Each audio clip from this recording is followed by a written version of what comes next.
फुलवा गांव में अपने परिवार के साथ रहता था। उसके पास एक छोटा सा खेत और एक दुकान थी। दोनों का काम वो अकेले ही संभालता था।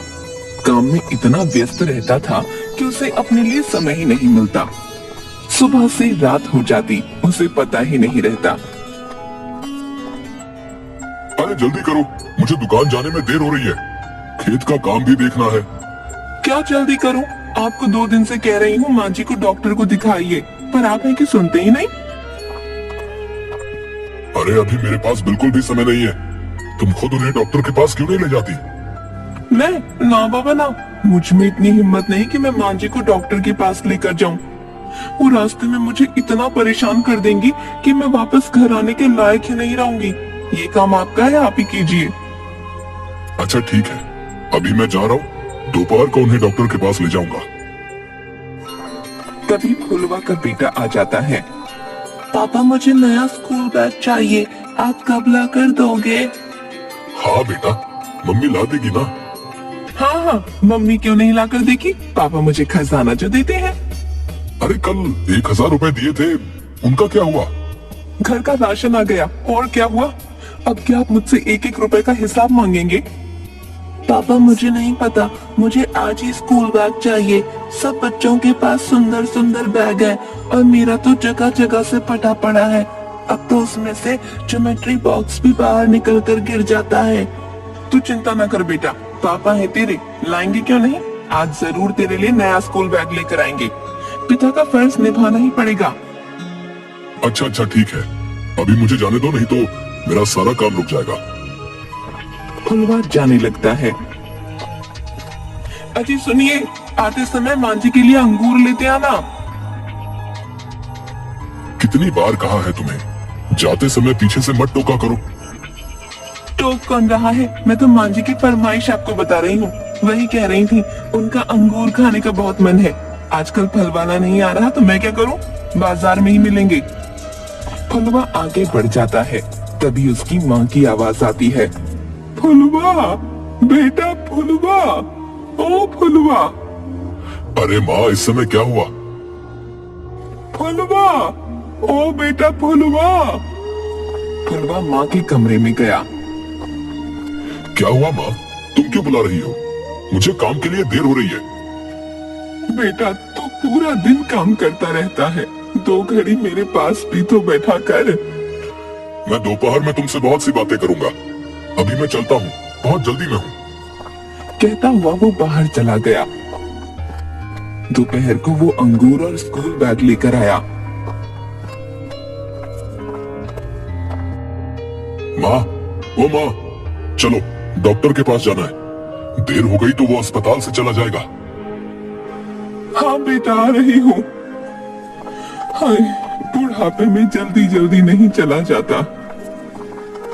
माँ लाठी टेकती हुई धीरे धीरे आती है।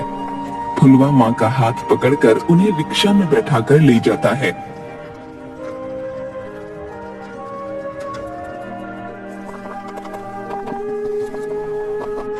वापस आकर, सुनती हो, माँ का ध्यान रखो। इनकी तबीयत वाकई में बहुत खराब है। मैं अभी डॉक्टर की लिखी हुई दवाइयाँ लेकर आता हूँ। अरे आते समय क्यों नहीं लेकर आए? बात तो तुम्हारी ठीक है, पर माँ थोड़ी देर भी खड़ी नहीं हो पा रही है। उन्हें कहाँ पर छोड़ता। अब तुम मुझे ज्यादा ज्ञान मत दो। मैं अभी गया और अभी आया। फुलवा दुकान से दवाइयाँ लेकर निकला ही था, तभी एक मजदूर उसके पास आया। फुलवा भैया, चलो मेरे साथ चलो, वरना मैं आपके खेत में काम नहीं करूंगा। अरे कौन सा तूफान आ गया जो इतना जरूरी है? थोड़ी देर रुक नहीं सकते? आप मेरा हिसाब कर दो, मैं अभी चला जाता हूँ। अरे मेरे कहने का मतलब ये नहीं था, मैं तुम्हारे साथ चल तो रहा हूँ। क्या बात हो गई बताओ। फुलवा खेत में जैसे ही पहुंचा, एक और मजदूर भागा भागा आया। फुलवा भैया, मेरा हिसाब कर दो, मैं यहाँ काम नहीं करूंगा। क्यों, क्या हो गया? थोड़ी देर पहले तो तुम दोनों को ठीक ठाक छोड़कर गया था, अब क्या हुआ? एक मजदूर दूसरे की ओर इशारा करके, ये आदमी बिल्कुल पागल है भैया, इससे बोलने की तमीज नहीं। इसकी वजह से मैं यहाँ काम नहीं कर सकता, मुझे यहाँ से जाने दो। मुझे भी नहीं करना। आप सारा काम इसी से करवा लो। तुम लोग शांति से अपना काम क्यों नहीं करते? आपको क्या पता फुलवा भैया, आप कौन सा खेत में रहते हो? मालिक होकर खुद तो यहाँ वहाँ घूमते रहते हो। आपको यहाँ रहना चाहिए ना हमारे साथ, तभी तो काम हो पाएगा। आप यहाँ रहते हो तब तक ये ठीक रहता है, नहीं तो कुछ काम नहीं करता, काम चोर कहीं का।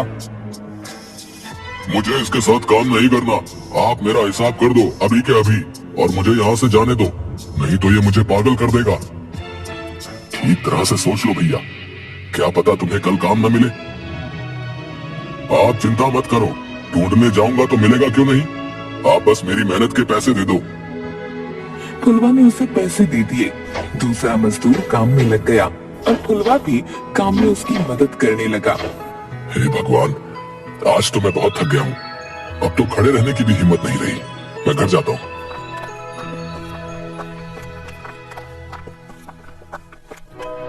रास्ते में वो नदी किनारे रुक गया। क्यों ना एक डुबकी मार लूं, पूरा शरीर दुख रहा है, थोड़ी थकान कम हो जाएगी। वो नदी की ओर बढ़ गया। अरे ओ भैया, ओ भैया, ओ कहाँ जा रहे हैं भैया? नदी उफान पर है, वहां मत जाओ। पर फुलवा को उसकी आवाज नहीं आई। वो आगे बढ़ा, उसने एक डुबकी लगाई। इस रोजमर्रा की जिंदगी में बहुत किचकिच है। अच्छा हो नदी में समा जाऊं। कितना शीतल जल है। आहा, मजा आ गया एक डुबकी में ही। फिर दूसरी डुबकी में अचानक एक तेज लहर आई और फुलवा का संतुलन बिगड़ गया। वो उसके साथ बहने लगा। अरे बचाओ, अरे बचाओ, अरे कोई तो बचाओ। अरे मेरे मुंह से गलती से निकल गया कि मैं नदी में समा जाऊं। अरे भैया बचाओ बचाओ, वो आदमी नदी में बह गया है भैया। फुलवा नदी में समा गया। वो पानी के भीतर और भीतर जाकर बेहोश हो गया। जब उसे होश आया, अरे मैं कहाँ आ गया? ये जगह तो महल जैसी लगती है। महल जैसी नहीं, ये महल ही है। मेरे महल में तुम्हारा स्वागत है। तुम कौन हो? मैं यहाँ कैसे आया? तुमने सच्चे मन से पानी में समा जाने की बात कही तो मैंने सुन ली।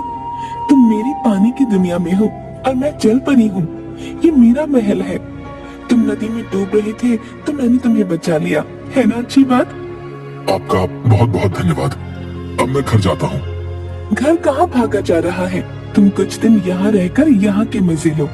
देखो, ऐसा मौका हर किसी के नसीब में नहीं होता। बात तो ठीक है, चलो मैं भी कुछ दिन राजमहल के ऐशो आराम के मजे ले लूं। फुलवा राजमहल में ऐशो आराम से राजकुमारी के साथ खुशी से रहने लगा। मैं तुम्हें एक चुटकुला सुनाता हूँ। हाँ हाँ सुनाओ। 3 सेब पड़े थे। एक लड़के ने दूसरे से कहा कि मुझे ये 3 दे दे। दूसरे लड़के ने उसे 3 थप्पड़ मार दिए। पहले लड़के ने पूछा कि तुमने मुझे मारा क्यों? तो दूसरे लड़के ने कहा कि तूने ही तो कहा था 3 दे दे। राजकुमारी जोर जोर से हंसने लगी। कुछ दिन बाद, मुझे अब यहाँ से जाना है। इतनी जल्दी? कुछ दिन और यहाँ रहो ना। मुझे जाना होगा। हाँ तो चले जाना ना। देखो, मैंने तुम्हारी जान बचाई है, तुम मेरे लिए इतना भी नहीं कर सकते? अच्छा ठीक है। राजकुमारी फुलवा को महल घुमाती, खजाना दिखाती। दोनों खूब हंसते। राजकुमारी, मुझे मेरे परिवार की बहुत याद आ रही है। वो लोग परेशान हो रहे होंगे। अब मुझे यहाँ से जाना चाहिए। नहीं, कुछ दिन और। नहीं नहीं, अब मुझे जाना है। पता नहीं मेरे बिना वो लोग कैसे रह रहे होंगे। रह लेंगे, तुम चिंता मत करो। अब तुम यहाँ से कभी नहीं जा पाओगे। तुम मेरे साथ यहीं रहोगे। ये तुम क्या कह रही हो? मैं जा रहा हूँ।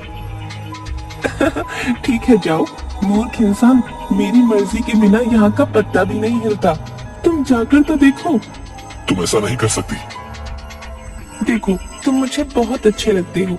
मैं कहती हूँ छोड़ो घर परिवार, क्या रखा है उस दुनिया में। यहाँ मेरे साथ रहो, मेरे राजा बनकर। हम दोनों साथ में बहुत खुश रहेंगे। मेरी माँ, पत्नी और बेटा सब मेरी राह देख रहे होंगे। तुम मेहरबानी करके मुझे यहाँ से जाने दो। मैं यहाँ और नहीं रह सकता। मेरा भी परिवार था, पर सब मर गए। अब मैं अकेली हूँ। तुम मेरे साथ यहीं रहो, समझे? नहीं तो मुझे जबरदस्ती करनी पड़ेगी। मैं जा रहा हूँ। फुलवा ने जाने के लिए कदम उठाया पर वो वहीं जम गया। मान जाओ। ये तुम गलत कर रही हो, भगवान सब देख रहे हैं।